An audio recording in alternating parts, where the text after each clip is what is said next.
Ok, esto se pone interesante cuando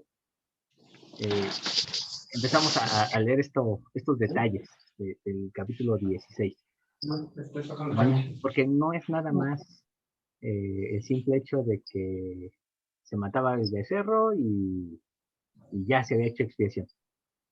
Si se dan cuenta, es una ceremonia muy compleja, demasiado compleja. Entonces, voy a tratar de resumirlo lo más simple, pero cualquier pregunta que ustedes tengan, con confianza, láncenla. Ok, decíamos que pasan 10 días a partir de Yom Teruah. Esos 10 días los judíos tienen que estar pidiendo perdón a su prójimo.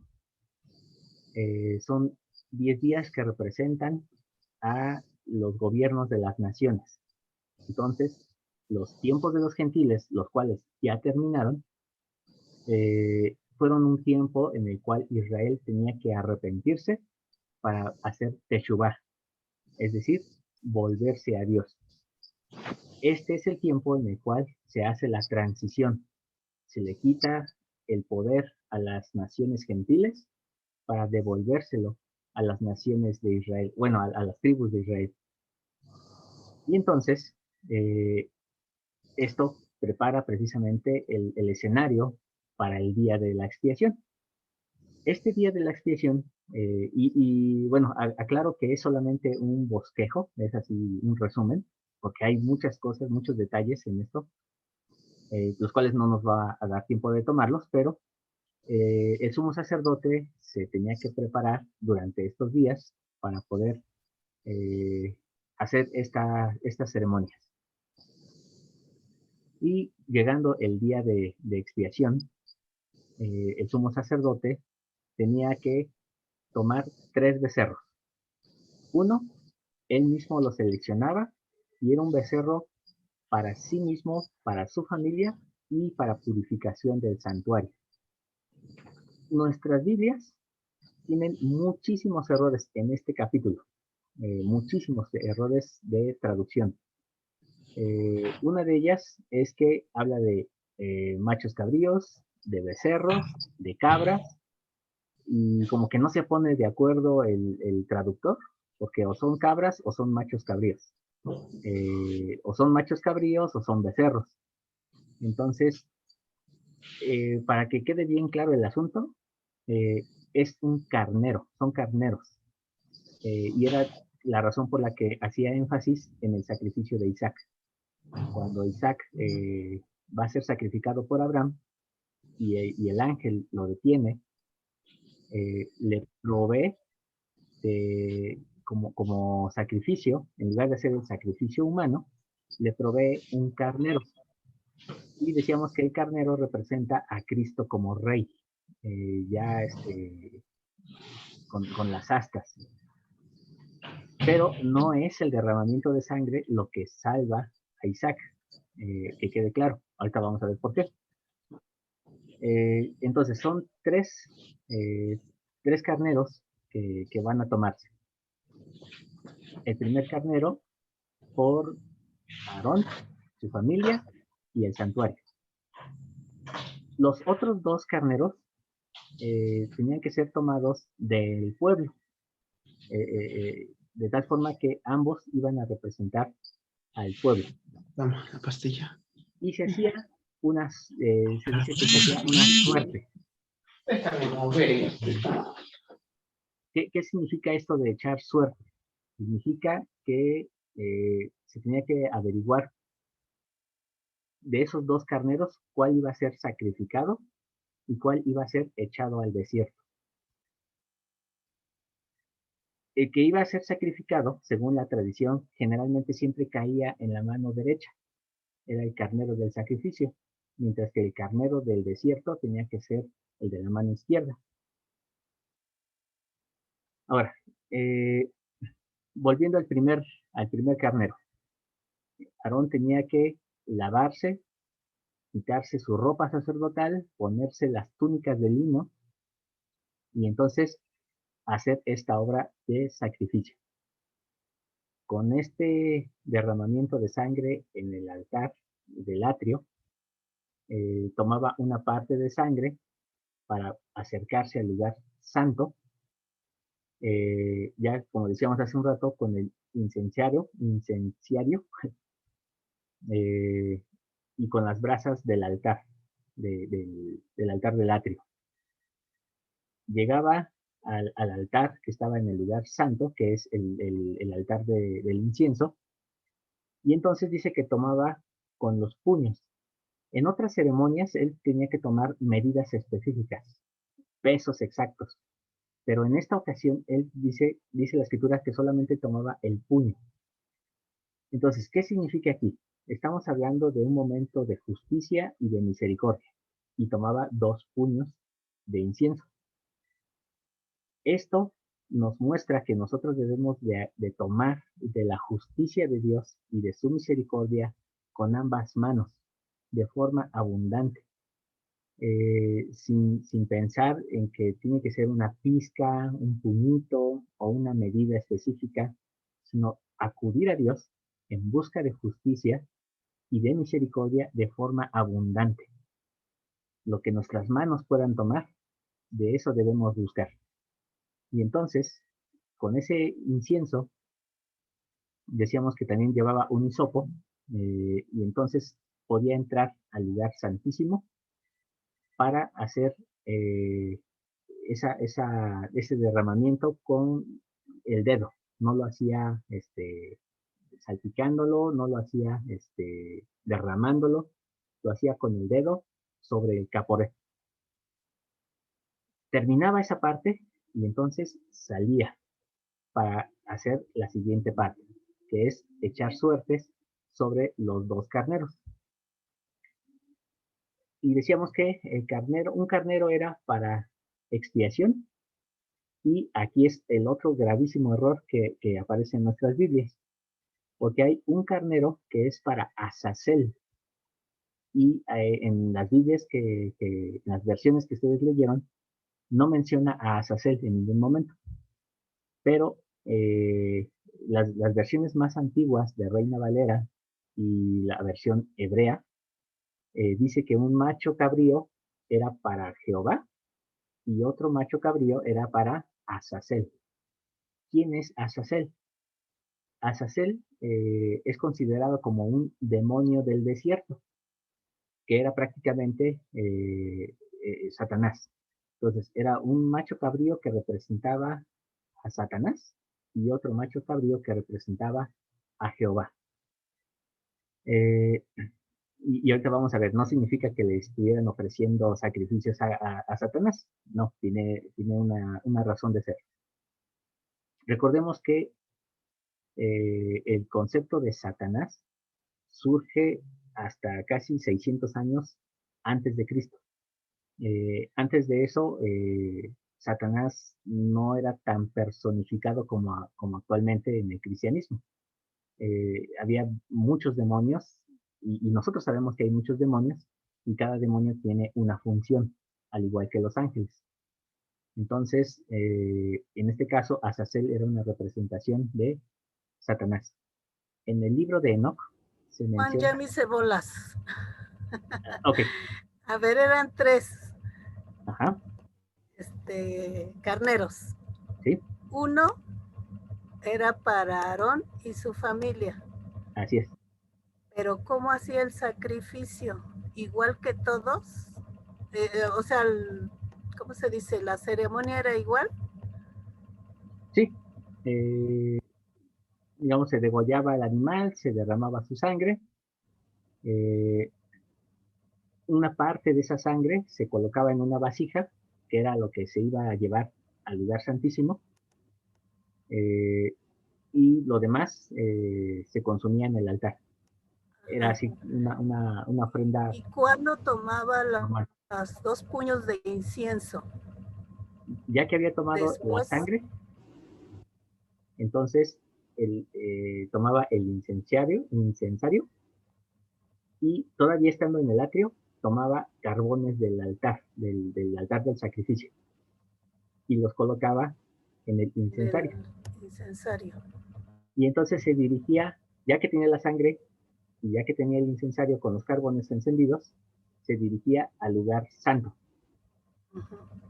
Y en el lugar santo tomaba los 2 puños de incienso. O sea, esto era después de haber sacrificado al primer carnero. Así es.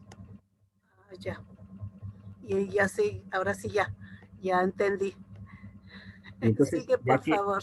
que entraba por primera vez al lugar santísimo, hacía el ritual en el lugar santísimo y salía. Y ahora nos encontramos en esta segunda etapa, que es cuando echa suertes. Y entonces, un carnero para Azazel, un carnero para Jehová, y el carnero que era para Jehová era para sacrificio. Ese tenía que representar al pueblo. Aarón ponía sus manos sobre su cabeza y lo ofrecía como una ofrenda vicaria a favor del pueblo. Algo interesante es que el día de la expiación no solamente servía para perdón de los pecados del pueblo, sino también servía para purificación del santuario.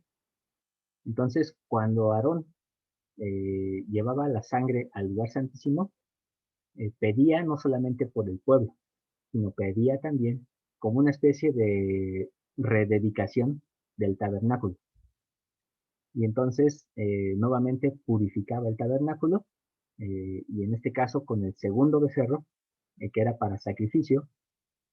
Entonces eh, pedía por el pueblo, para el perdón de sus pecados de error, para limpieza y purificación del santuario, y entonces salía del lugar, otra vez, del lugar santísimo.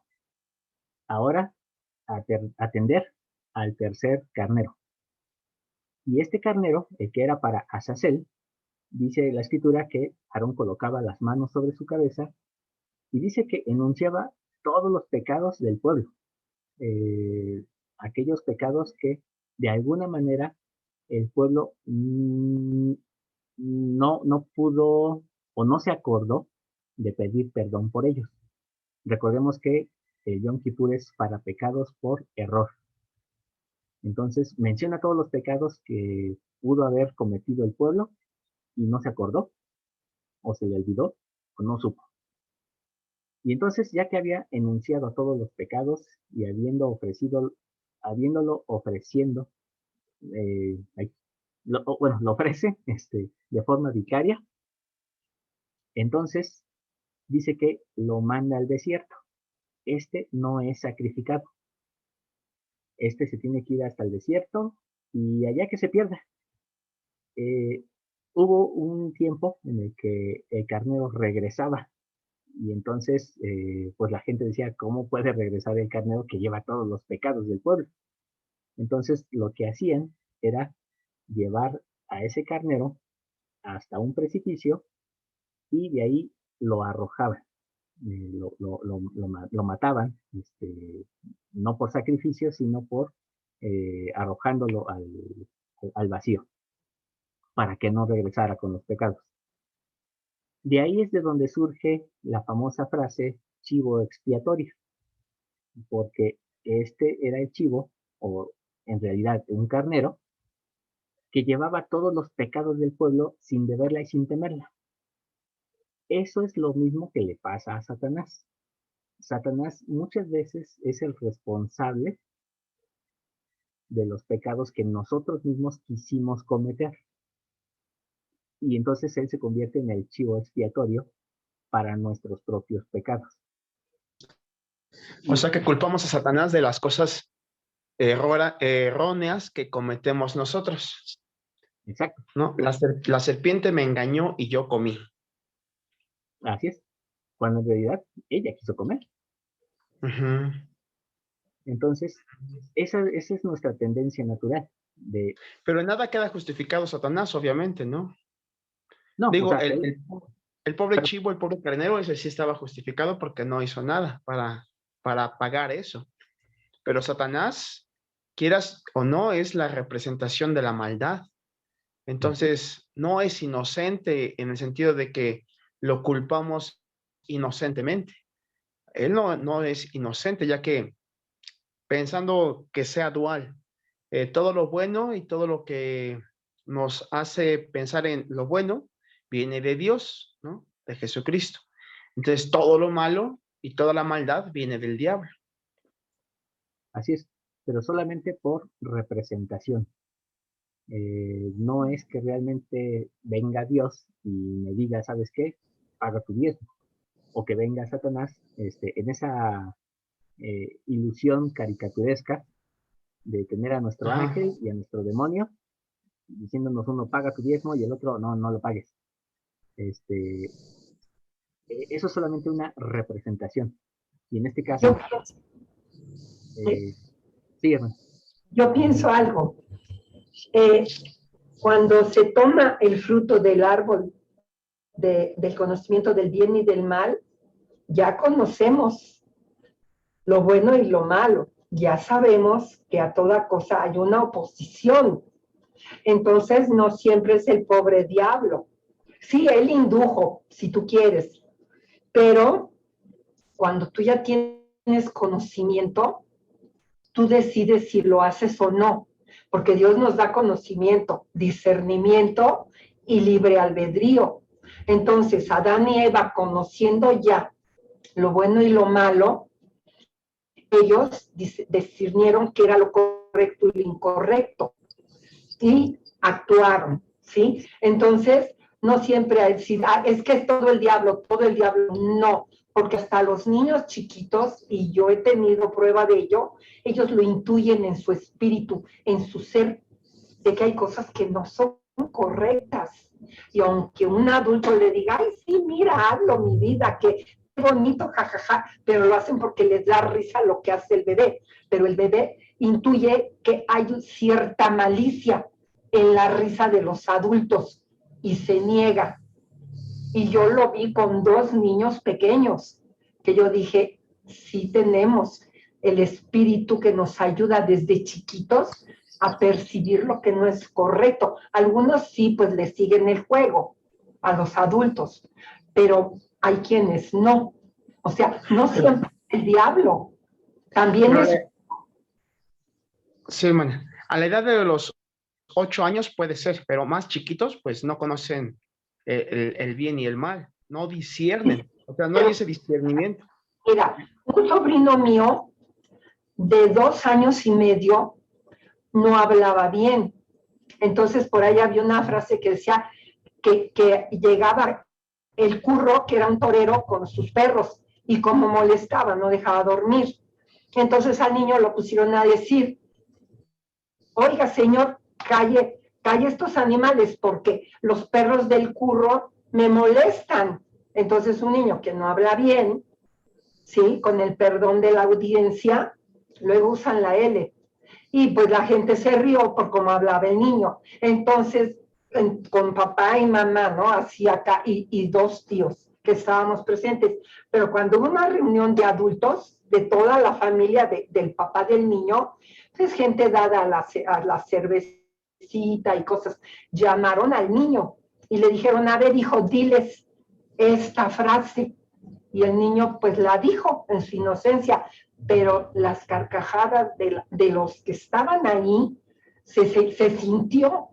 Entonces el niño se quedó quieto, ya no le dio gusto que festejaran su chiste como en privado antes. Y dijeron, vuélvelo a decir. Dio la media vuelta el niño y se salió corriendo. Es una de las que yo vi. Así es, hermana. Muchas gracias. Bueno, esto que mencionan tiene que ver con la luz de Cristo.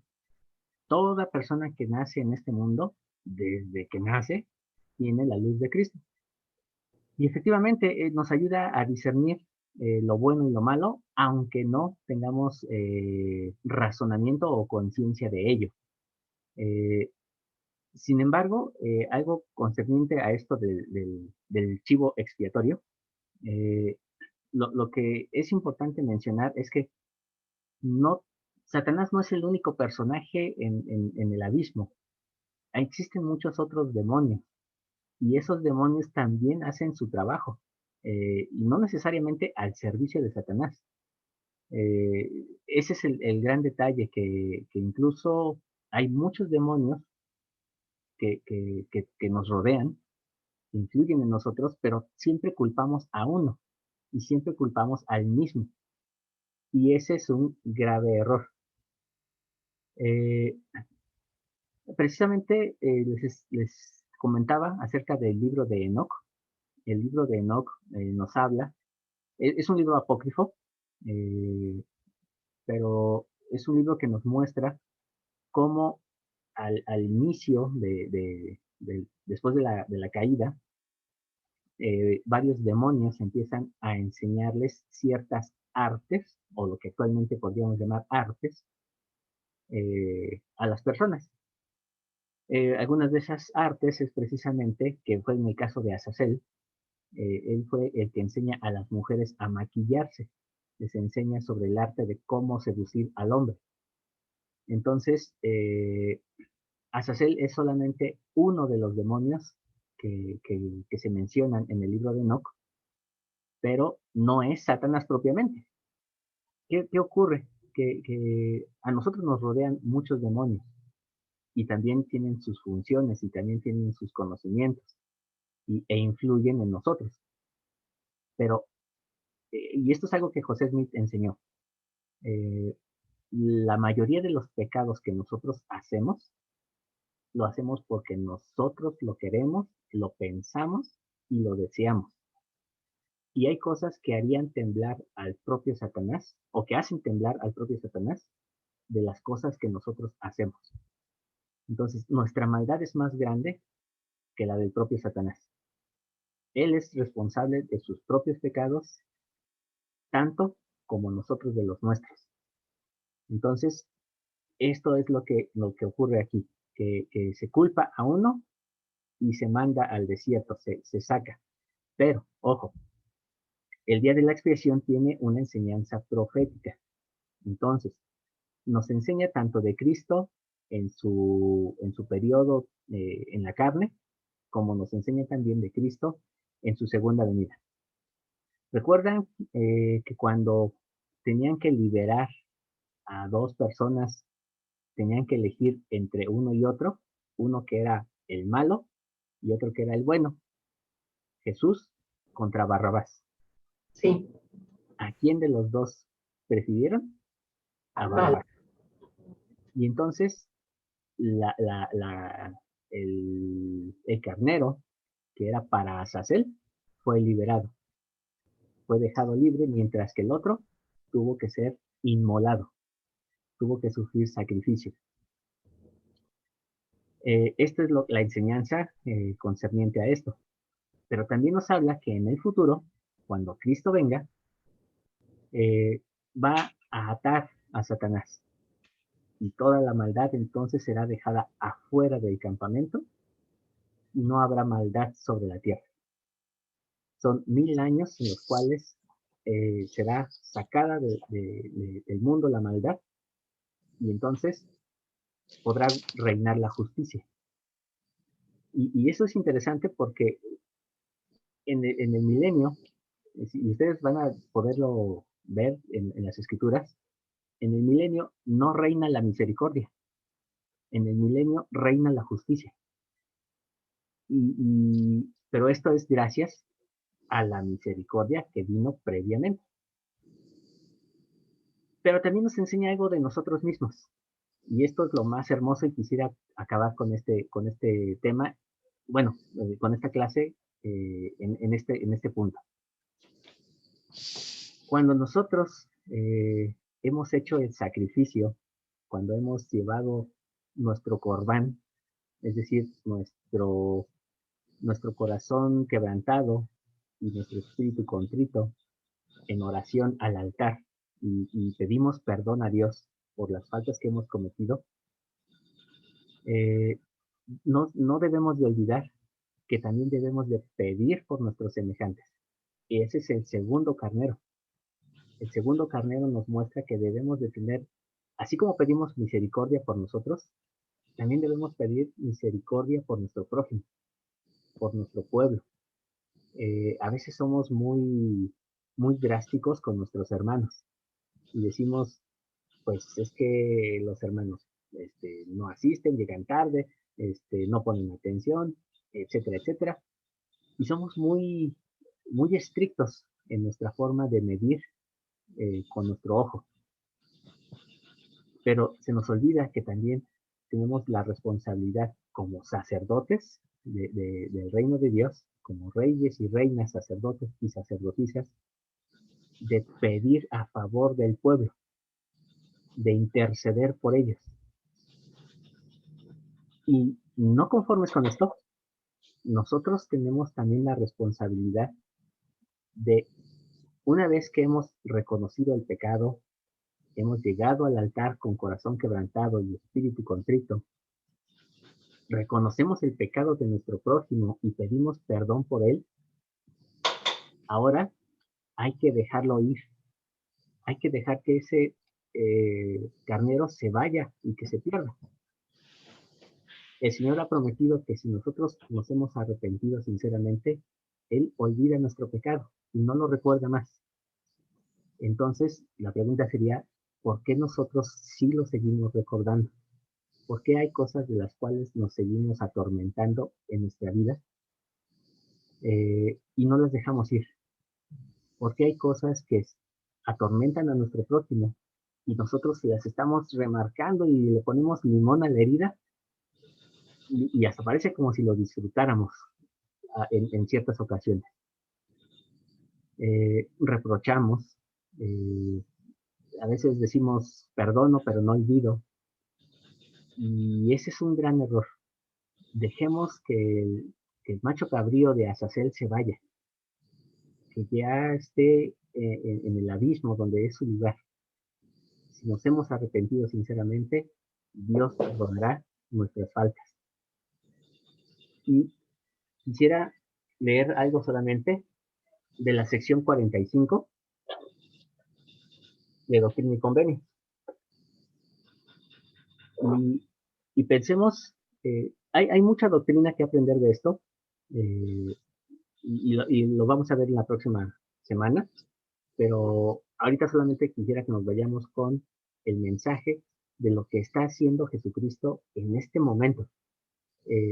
No está sentado en su trono esperando a ver a qué horas llega el día del milenio.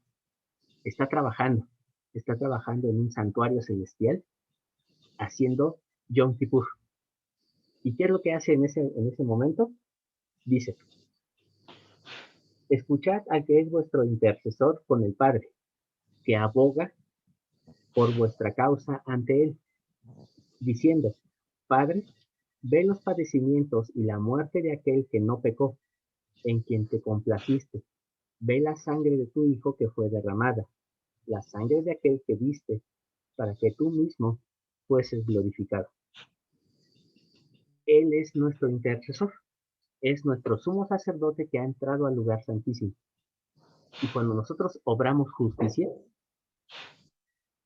Él se gloria con nosotros, se complace con nosotros. Cuando cometemos un error y sabe que nosotros podemos, que ese error lo hemos hecho tal vez porque no sabemos lo que hacemos, no sabemos lo que decimos, no entendemos lo que leemos, y entonces Él dice, Padre, perdónalos. Mira la sangre de aquel que ya se sacrificó. Esta es la labor intercesora de Cristo. Y por eso decía que aquí no tiene que ver el derramamiento de sangre, porque dice Cristo, ve la sangre que ya se derramó. Ahora tiene que ver cómo se está usando esa sangre. Y la pregunta así sería para la próxima clase, es cómo estamos usando esa sangre. ¿La seguimos derramando? ¿O realmente llegamos al lugar santísimo con nuestro dedo y llegamos a tocar el altar de Dios, el asiento de Dios, su trono? Esa es la diferencia.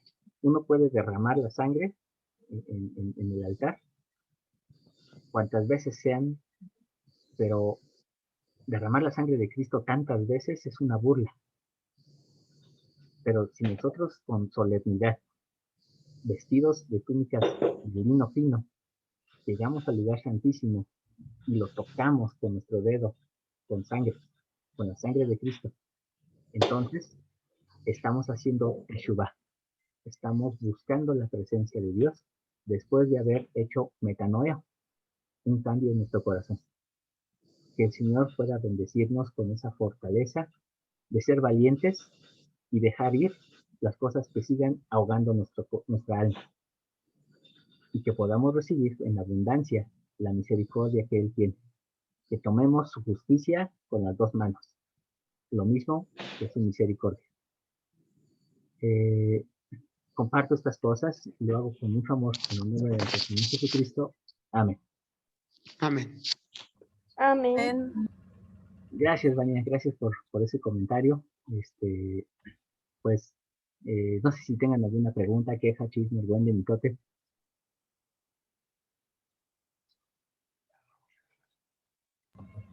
Yo Ok. tengo una pregunta. Ujú.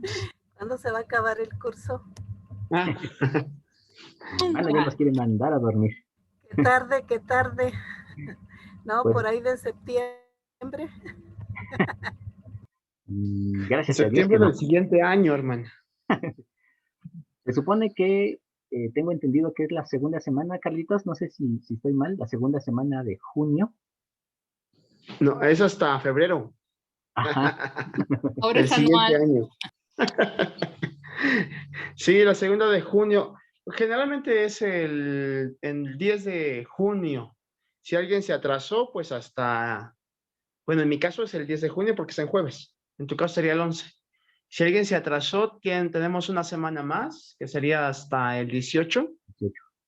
Ajá. O una antes, si quieres hacerlo, ¿no? Yo ya terminé un curso porque ya me adelanté. Yo ya terminé en esa semana. Pero si tú vas atrasado, puedes una semana más. A como vamos, te vas a tomar 2 meses más o 3. Ok, entonces tenemos hasta el 18 de junio para cerrar el curso de este semestre. Ajá. Pero, bueno, ya estaremos viendo qué procede. Pues hacer un pastel, ¿no? Ya estamos en semáforo, ¿qué? Amarillo, ya pronto. Entonces ya podemos reunirnos para comer un pastel. ¿De qué sabor lo quieres? Chocolate, 3 leches, envinado, por favor, ¿eh? Envinado. Ok, muy bien. Bueno, pues Vania, pregunta sobre dónde podemos saber más sobre los demonios. No es un tema que yo recomendaría estudiar, No, pero existe la información. pregunta. Entonces, de entrada yo recomendaría el libro de Enoch. Y cuando lean el libro de Enoch, ustedes ahí van a encontrar, se mencionan varios demonios.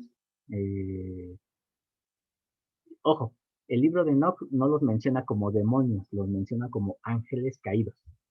Entonces, estos ángeles caídos tienen ciertas artes que le enseñan a los seres humanos, pero cuando lean el libro de Enoch, siempre háganlo acompañado de la perla de gran precio. No lo hagan así solito porque entonces les va a desviar por otros rumbos y como que va a generar más confusión. Entonces, leanlo junto con la perla de gran precio para que ustedes empiecen a hacer la comparación y les dé Y más luz. no invoquen demonios, por favor, porque luego llegan. Sí, son temas que existen, están en las escrituras, pero sí no es como que no es lo propio enfocarse en ese tema. Entonces, ahí sería donde te recomendaría empezar. Muy bien, pues ya se nos acabó el tiempo. Agradezco mucho su asistencia en esta ocasión. La próxima semana vamos a ver solamente las partes de Yom Kippur en la actualidad. ¿Qué está haciendo Jesucristo? Ya les di una pista, pero quiero que veamos cómo se cumple Yom Kippur en el tiempo presente para poder ver cómo se va a cumplir en el tiempo mesiánico. ¿Ok? Cuídense mucho, terminen en oración en sus casas porque ya no nos da tiempo de hacerla. Y les mando un abrazo. Cenen rico y a dormir. Muchas Buenas gracias, Juan. noches. Hasta luego. Gracias Buenas por la noches. Muy clase. bien. Dios los Buenas bendiga. noches, hermanos. Descansen todos. Que descansen esta noche. Gracias. Comamos pastel.